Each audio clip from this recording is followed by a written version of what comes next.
Well, Pim, this was a huge loss for the Obama administration, but important to point out this was not a vote on the entire gun control package, but a key amendment that was a real priority for gun control advocates, including the president, and that's expanded background checks. Now, this includes background checks for gun purchases over the internet and at gun shows. Polls showed the vast majority of Americans support it, and Senate Majority Leader Harry Reid on the floor today said that votes against this were votes against the will of the American people. It did have bipartisan sponsors, Democrat Senator Joe Manchin from West Virginia and Republican Senator Pat Toomey of Pennsylvania. But ultimately, Pim, it also had bipartisan opposition. You had several Democrats facing re-election or from more conservative pro-gun states voting no on this. Senator Mark Begich of Alaska, Mark Pryor of Arkansas, Max Baucus of Montana, and Senator Heidi Heitkamp of North Dakota, along with most Republican senators. Now, opponents said that it would make gun ownership more burdensome,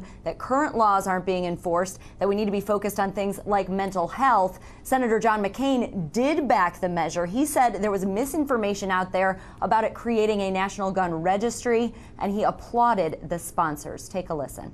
But doing the right thing is always a reward in itself. What they have tried to do today, I think, is an act that should be appreciated by those of us who many times avoid taking the tough decisions, and I think they're an example to all of us.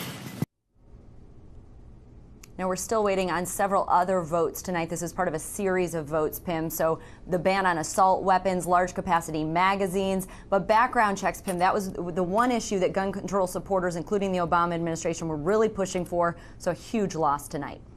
Well, Megan, what has been the reaction from the White House from all this? We are going to be hearing from the president on this issue at 5:30 in the Rose Garden. That was a late addition to the president's schedule. The Vice President Joe Biden, Pim, actually also went over there to preside over the vote tonight. And he said before leaving that he hoped that senators had the courage to pass this tonight. He, of course, was in charge of the president's task force on gun control. And, you know, the White House brought a number of families from Newtown to lobby and be advocates on this issue. So I think you're going to hear a very emotional speech from the president in just about a half an hour. Megan, can you explain that Senate Leader Harry Reid from Nevada, he voted no on this? Why? Yeah, and I mentioned he was a supporter of this. He spoke in favor of this throughout the day today, but this was a procedural maneuver, Pim. So he voted no so that as the majority leader, he would be able to bring this up later. So that's some of the solace that Newtown families are being told tonight, that there's a chance that this can be revived at some later date.